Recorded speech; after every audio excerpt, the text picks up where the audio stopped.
Hii ni MTV Online inakutangazia toka mashariki mwa Jamhuri ya Kidemokrasia ya Kongo, eneo la Uswahili. Tupo Facebook, YouTube na www.mtv1news.com. Jina langu ni Thomson Unjibata Ngalwa William, hapa Uvira, pembezoni mwa ziwa Tanganyika, jirani na Bujumbura, Burundi. Karibu, ungana nami. Leo ni Oktoba 14, 2025. Taarifa zetu zaanzia huko Doha, ambako serikali ya Kinshasa na wahasi wa M23 wameweka makubaliano ya usitishwaji wa mapigano. Wajumbe kutoka Jamhuri ya Kidemokrasia ya Kongo na muungano wa Mto Kongo M23 walitia sahini utaratibu wa ufuatiliaji na uthibitishaji wa kusitisha mapigano mnamo Jumanne Oktoba 14 mwaka 2025 chini ya uwezeshaji wa Qatar. Utaratibu huu unajumuisha wawakilishi kutoka Jamhuri ya Kidemokrasia ya Kongo na AFC M23 pamoja na waangalizi kutoka Qatar, Marekani, Umoja wa Afrika, ICGL kupitia MCVI na MONUSCO. Utiaji sahini huu ambao ulifanyika mwezi mmoja baada ya kuanzishwa kwa mfumo wa kubadilishana na kuachiliwa kwa wafungwa ni hatua kubwa katika utekelezaji wa azimio la kanuni za Doha lililotiwa sahini Julai 19 mwaka 2025. Kupitia kitendo hichi, Jamhuri ya Kidemokrasia ya Kongo inathibitisha tena dhamiri yake ya kufikia usitishaji vita, kuthamini usalama wa watu na kuandaa mazingira ya makubaliano ya amani ya kina na ya kudumu ndani ya mfumo wa mchakato wa Doha unaoungwa mkono na jumuiya ya kimataifa. Adalbert Kiyenge ni mwanasiasa wa Jamhuri ya Kidemokrasia ya Kongo, amezungumza nasi kwa njia ya simu kutoka Kinshasa kuhusu swala hili. Alianza kwa kujibu. Asante sana bwana journalist. Hii ni hatua nzuri kwa sababu unajua raia ya Kongo zaidi sana raia wa kule ku este wamekusha kuchoka na vita. Watu wamekimbia, wote wamekuwa wakimbizi. Hata sisi wote tupo wakimbizi, wengine wamekuwa wa refugee huko Burundi na Uganda. Tumechoka na hiyo mambo ya vita, kwa mambo inaonekana kama ni dili ya wanasiasa wenyewe wa ngambo ya juu njoo wanajua mambo wanapigana. Sasa kwa leo mimi nashukuru sana kwa kuwa wote wamekubaliana kutia hiyo mkataba ya kufanya CCLF. Mimi nawaza wataheshimia kwa sababu si wao peke ndio Kongo imeumbiwa kwa ajili ya Kongo, ni ajili ya wakongomani wote. Ikiwa wanapigana juko kwa madaraka, wajue kama na wakongomani wote wana lazima ya amani, na mimi nawaza kwamba wataheshimia hiyo mkataba na italeta amani na sisi tuweze kurudi makwetu sisi wote.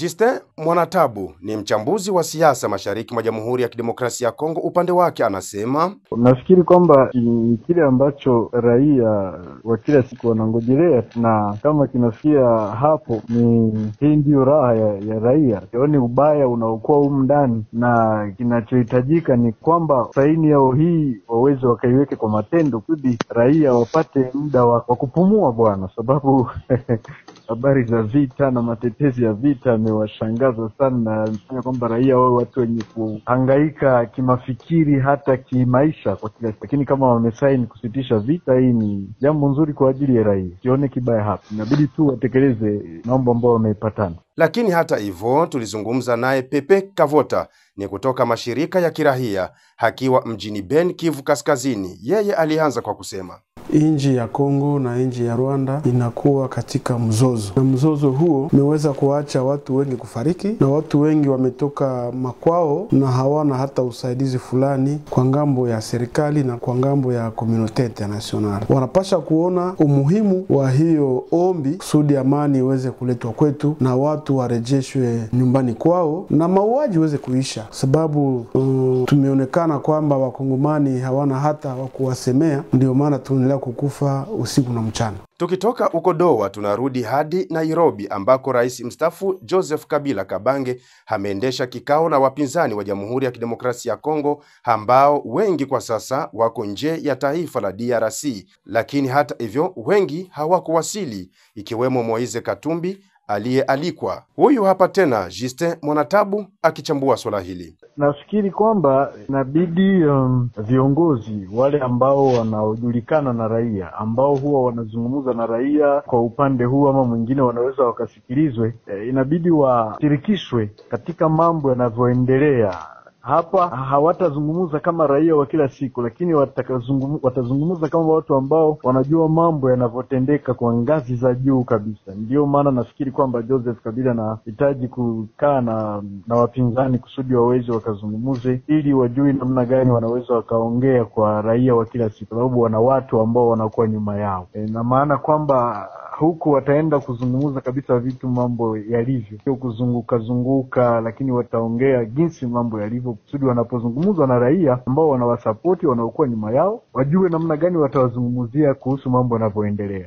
Nafikiri kwamba ni jambo nzuri tu na la kawaida katika siasa, sababu wanasiasa wanajua mambo mengi, na ndio maana inabidi wakutanane muda kwa muda kwa ajili ya kuweka point juu ya ili kusudi mambo yajulikane vizuri na yatembee vizuri. Hata hivyo, Bwana Adalbert Kiyenge naye alikuwa na mtazamo ufuatao. Nimefurahi sana kusikia mambo yenye Joseph Kabila amefanya na wengine wapinzani huko Nairobi, kwa sababu gouvernement yetu hii ya Union Sacrée tumekosa wapinzani. Kila mtu anaogopa kwa mpinzani, na ukaangalia hata parlement mpinzani ni mmoja tu mwenye iko pale, ni Katumbi wa député 20 sur 500. Unaona kama wote wamekimbia, wamegeuka, wanakuwa wenye kupenda kwenda mambo ya gouvernement. Sasa mimi nafurahi ikiwa Bwana Kabila na wenzake wote wale wapinzani wataungana pamoja na watoche kitu cha mgumu, kuleta alternative, kitu cha mpya kwa gouvernement, kupinga hii gouvernement, kuonesha hiki ni kibaya, hiki ni kizuri. Hiyo ndio itakuwa. Haiwezekani gouvernement iweze kuendelea bila kuwa na upinzani.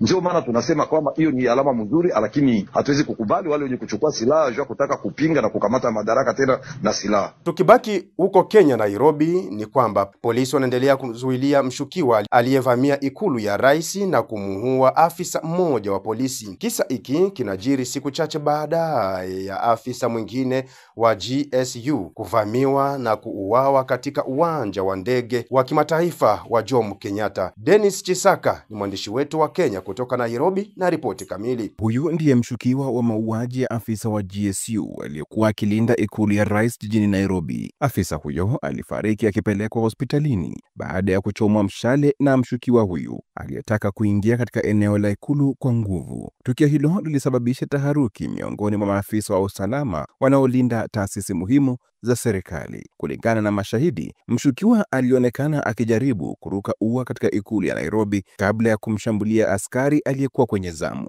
Mshale huo ulimjeruhi vibaya afisa huyo ambaye alifariki alipokuwa akipokea matibabu. Mshukiwa anazidi kuzuiliwa huku akisisitiza kuwa alitumwa na shetani kutekeleza mauaji hayo. Uchunguzi wa akili dhidi yake utafanywa kubaini hali yake ya kiafya. Kisa hiki kinajiri siku chache tu baada ya afisa mwingine wa GSU kuvamiwa na kuuawa katika uwanja wa ndege wa kimataifa wa Jomo Kenyatta. Matukio haya yameibua wasiwasi kuhusu usalama wa maafisa wanaolinda maeneo muhimu nchini. Polisi wamesema uchunguzi umeanzishwa kubaini uhusiano wa visa hivi viwili. Wakati huo, waziri wa usalama wa ndani nchini Kipchumba Murkomen ameendelea kuwarai wananchi kusalimisha silaha zao katika juhudi za wizara ya usalama kuondoa silaha miongoni mwa wananchi. Washirikiana na OCS na machiefs tutoe bunduki zote yenye iko hapa. Tunataka Embobut kuwe clean. Hakuna hata bunduki moja. Bunduki yenye itakuwa hapa ni ya serikali peke yake. Tunataka wananchi waishi kwa amani. Tunataka majirani yetu wa West Pokot tuishi nao kwa amani. Na mimi nitaenda huko. Na tayari askari wanafanya kazi huko. Nimeambia tu waharakishe. Kwa sababu hii ya Marakwet huku tumefika tu 80. Hawa bado kidogo wako nyuma, wako 70, wako 80. Dennis Chisaka, MTV Online, Nairobi. Tukitoka huko tunarudi hadi Beni ambako vijana wenye hasira kali waendelea na maandamano yao ya kupinga mauaji ya mara kwa mara Beni, Lubero na Ituri.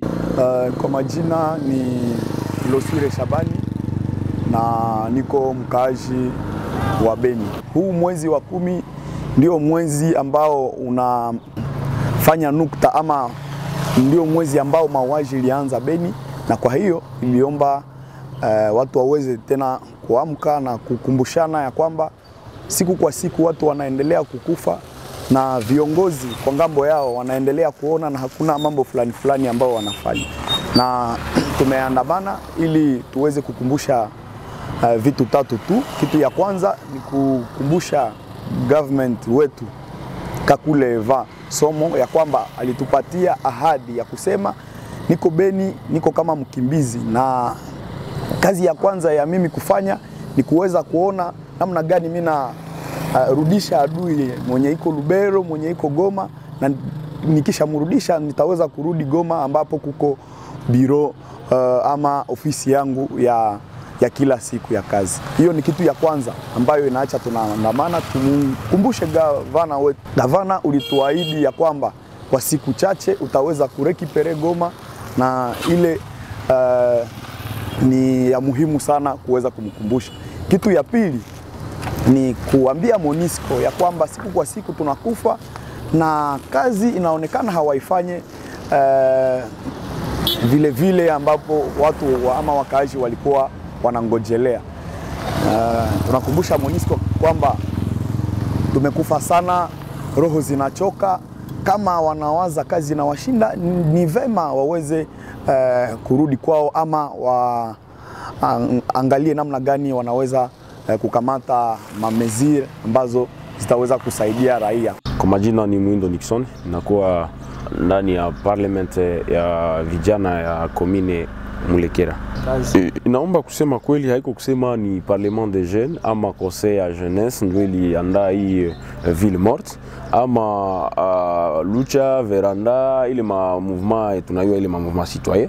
Haiko abo, iko tu ba jeune baliweza tujui kama iko ba mouvement gani, banaweza kusema abo banachoka na maneno ya mauaji na insécurité. Ndio ile tulisoma kwa papier baliweza kutia kwenye mtandao. Donc haiko kusema ni parlement de jeunes ama ni ma mouvement yenye inajulikana, kwa sababu ukiweza kusoma ile makaratasi utakuta hakuna identite ya mouvement moya fulani. Donc eko tu ba jeune benye baliweza kulamuka banasema abo bana fanya maandamano. Na ili swali inaweza tutaweza shie take parlement de jeunes, tuko napenda tufuatilie wale wakiana, tuongee nabo na tuweze kujua ya kwa shida ni nini, na kuonesha kama kuna kwa hii shida inaomba tunaweza kufanya hivi ili tupate nini, tupate solution. Na maneno ya kusema amani kukuya tunawake un processus, haiko kusema iko tic tac, iko kitu inakuya polepole. Ndio nabo bakiana banawaza kusi wakifanya hivyo itaweza kusukuma serikali kuweza kumultiplier ma effort ili amani iweze kuonekana. Tukitoka huko Beni, sasa tuhitimisha taarifa zetu tukiwa huko Goma, ambako meya wa mji huo amehomba watu wanaobadilisha pesa na kupokea pesa kwa simu kushika sheria za uongozi wa FCM 23. Desire Ngabo Kisuba ni naibu meya wa Goma anazungumza. Mezira ambazo meria Goma ilikamata kwa watu ambao wanafanya matransaction monetaire, imeonekana ke wengi walikuwa wapendi endelea kuirespekte. Ni kwa hiyo ndo tumeenda na kuweka vikartasi ambavyo vinaonesha pourcentage ambao kila mtu anapaswa lipa. Yaani tumepita maison par maison, tuko naenda tunaweka ile vikartasi na kuonesha kama kila mtu ambaye anataka fanya retrait kwa Airtel Money, M-Pesa, Orange Money, ukitaka toa dolari ni 3.5%, ukitaka toa franc congolais ni 0%, Equity, BCDC, TMB na vingine vya mabanki ni 3%. Na ile haiko kubembeleza mtu, lakini ni obligation. Yani kila mtu yote ambaye unafanya transaction monetaire iko obligé kuweza kurespekte ile mesure. Na yeyote ambaye atapita umbalimbali atajikuta amefungiwa kazi na yeye mwenyewe kufungwa, na maamande zitafuata juu. Watu wote ambao hatukupita kwenye mamezo zao, tunataka atuma ile fichier ndani ya magroup, kila mtu aimprime ile papier na ambayo iko signé par le maire de la ville. Kila mtu anaiimprime na waweze kuiafishe, non seulement basijilimite kuiafishe, waweze aussi kuiaplike ile pourcentage ambayo tulisikilizana nao. Msikilizaji wa MTV1, ni hayo kwa siku ya leo. Karibu tena wakati mwingine, naendelea kusikiliza matangazo yetu moja kwa moja kutoka hapa mjini Uvira, mashariki mwa Jamhuri ya Kidemokrasia ya Kongo, pembezoni mwa ziwa Tanganyika, kando ya mji wa Bujumbura, Burundi. Ulikuwa nami kwa siku ya leo Thompson Unji Batangalwa William. Tukutane panapo majaliwa.